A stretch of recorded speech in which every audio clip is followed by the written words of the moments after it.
Good morning. This is the Great Basin Fire Potential Briefing for Tuesday, September 1st. Impact map for today. We do have some gusty winds and still some low humidity in far southwest Utah, the Arizona Strip, and parts of far southern Nevada. Otherwise, no significant weather, at least wind or thunderstorm impacts, although by later in the week we will notice a buildup significantly of near record heat, especially across the western Great Basin.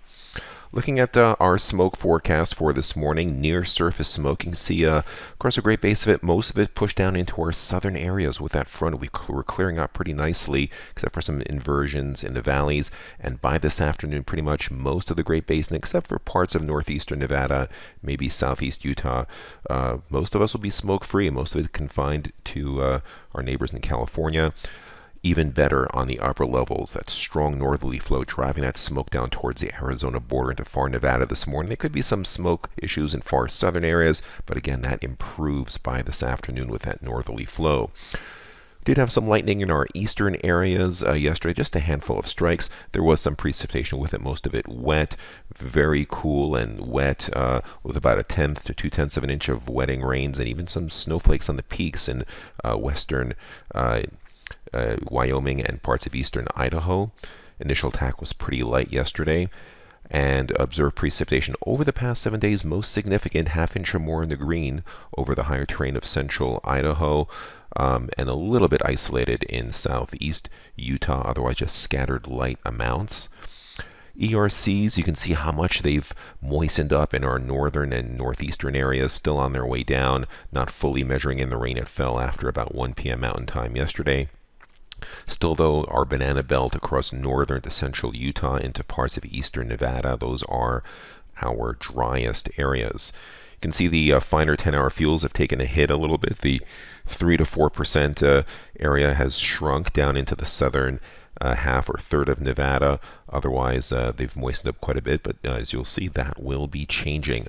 On the water vapor, there is that front that's pushing through. You can see across the Great Basin, high pressure off the Pacific Northwest coast already arcing inwards. We'll see the most heat and dryness building across the western Great Basin today, and it will be spreading eastwards in the coming days. So there's that high, there's that air mass of dry air, and that northeast flow. A little bit of a concern here in our southern areas. You see we've moistened up to the north. But if you look here on the left, you can see some of those winds in the orange here, gusting 25 to 35 miles per hour locally today in southwest Utah and adjacent parts of southern Nevada with low humidity levels there. But humidity levels have come up quite a bit in the north. Now for tomorrow, high pressure really builds in across the area, that tannish color indicating the dryness of the entire air mass from the surface to the top of the atmosphere. Starting to dry out a little bit, still moist in areas that had the rain and even some snow in the peaks in northern Idaho and western Wyoming. Humidity levels even up there. McCall, 14%, drying out quite a bit. Single digits in our southern areas.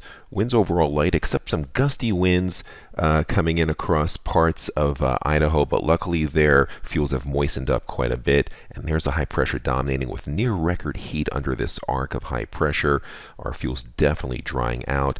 Our humidity levels very dry as well. Still some lingering breezes coming out of the north in southwestern Utah, otherwise light winds in most areas. No significant precipitation for us the next 3 days, and nothing in the future really. High pressure continues to dominate on Friday. Notice the drying pattern on the right as we go in the next couple of days. Everyone dries out to critical levels, even northern areas by Saturday and Sunday. High pressure in control. Again, with near record temperatures, and by Monday, still in that position. There could be some gusty winds across Idaho and western Wyoming. Have to monitor that situation, but our fuels definitely back to critical levels. No precip the entire 7-day period. The 8 to 14-day period shows dry anomaly all across the Great Basin, especially except for maybe the western third. Hotter than normal across most of the Great Basin as well. This concludes our briefing. Have a great day.